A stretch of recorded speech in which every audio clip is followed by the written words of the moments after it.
चलिए आपको बात करते हैं। मैं बाद दूंगा, मैं बाद ही आप रखें ना इसके हाथ में।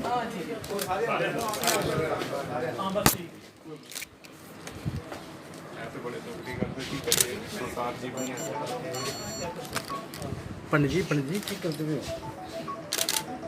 और अब चूंकि उनके ऊपर बहुत बड़ी जिम्मेदारी थी हमारी पार्टी की तरफ से, अब हम उम्मीद करते हैं कि जुल्फ़िकार साहब अपने वालिद की जो जिम्मेदारी जो उठाते थे उस जिम्मेदारी को पीडीपी में की जो जिम्मेदारी है उसको बखूबी निभाएंगे और उसको उठाएंगे।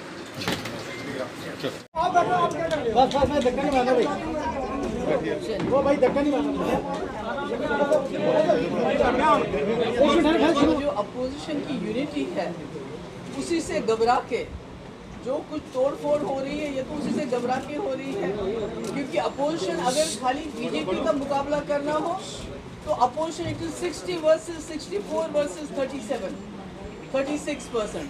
अगर आप वोट देखते हैं अपोजिशन के पास 64% है या 63% है और बीजेपी के पास एनडीए के पास 37% है। It is not opposition versus BJP, it's opposition versus ED, CBI और जितनी भी एजेंसीज हैं, इनकम टैक्स की दूसरी एजेंसीज हैं जिसको बार बार कहते हैं कि हमने करप्शन हटा रहे हैं, मगर सबसे ज़्यादा करप्शन अगर कोई जमात किसी 75 साल की हिस्ट्री में अगर कोई सबसे ज़्यादा करप्ट जमात है इस वक्त तो वो इस वक्त रूलिंग पार्टी है, जो पैसा दे के डरा के धमका के। पहले तकरीर हुई एक जगह, वहाँ लीडर साहब ने कहा कि अभी एनसीपी सबसे ज़्यादा करप्ट जमात है, उसके बाद अब एनसीपी के लीडर्स को लेके जाते हैं। तो आप कॉन्स्टिट्यूशन की धज्जियाँ तो उड़ा ही रहे हैं, साथ साथ डेमोक्रेसी की भी धज्जियाँ उड़ा रहे हैं। ये जो मुल्क जो हिंदुस्तान पूरी दुनिया में मशहूर है as a democracy, as a soft power, उसको आप बर्बाद कर रहे हो, तबाह कर रहे हो और अपोजिशन की यूनिटी इससे कम नहीं होगी बल्कि ज़्यादा बढ़ेगी। Thank you madam. मैम जब एनसीपी बीजेपी अलायंस का पार्ट नहीं थी तब बीजेपी आरोप लगाती थी कि जो नेशनलिस्ट कांग्रेस पार्टी है वो करप्ट पार्टी है, छगन भुजबल हो इनको जेल भेजा गया था, ईडी द्वारा इंक्वायरी की। और देवेंद्र फडणवीस ने कहा था चुनाव प्रचार में कि चक्की पिसवाएंगे अजीत पवार को, अब उन्हीं के साथ सरकार बनाएंगे। वही तो कह रहे हैं कि ये जो कल जिनको करप्ट कहते थे आज सरकार बनाने के लिए उन्हीं को अपने साथ लेके जा रहे हैं। तो ये तो इनकी करनी और कथनी में तो बहुत फर्क है। ये तो समझ आ रहा है कि सबसे करप्ट अगर कोई जमात कोई सरकार है और सबसे ज़्यादा मिसयूज अगर किसी ने अपने पावर का किया हो, ईडी का किया हो, सीबीआई को किया हो, अपोजिशन को थ्रेटन करने के लिए, अपोजिशन को खत्म करने के लिए, वो यही जमात है। मैम बीजेपी के नेता कह रहे हैं कि बिहार में भी ऐसा ही होगा, जेडीयू को छोड़ा जाएगा। मैडम सवाल ये है कि सरकार के सभी मंत्री कह रहे हैं कि यूएस में जो है वो एडवांस स्टेज पे पहुंच गया। नहीं, पहले मुझे ये समझाएंगे कि यूनिफॉर्म सिविल कोड किस कानून में ये यूनिफॉर्मिटी लाना चाहते हैं। Can you tell me that please?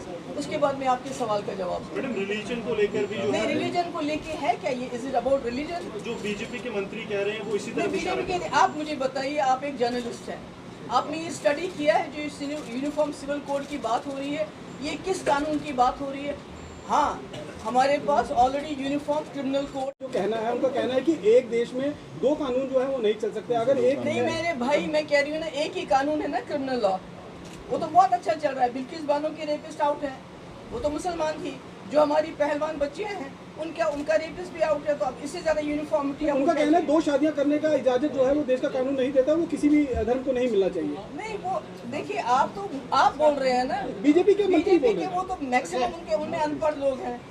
अगर वो हमें बिल्कुल आके स्टडी करके बता दें कि वो जो यूनिफॉर्मिटी लाना चाहते हैं वो किस कानून, क्या वो यूनिफॉर्मिटी इसलिए लाना चाहते हैं कि जो हमारी लड़कियां हैं और जो आदमी है पुरुष, उनमें इक्वालिटी होना चाहिए, जो राइट टू प्रॉपर्टी है, जो राइट टू लैंड है, उनको बराबर मिलने चाहिए, वो यूनिफॉर्मिटी है, तो उसका तो सब खैर मकदम करेंगे।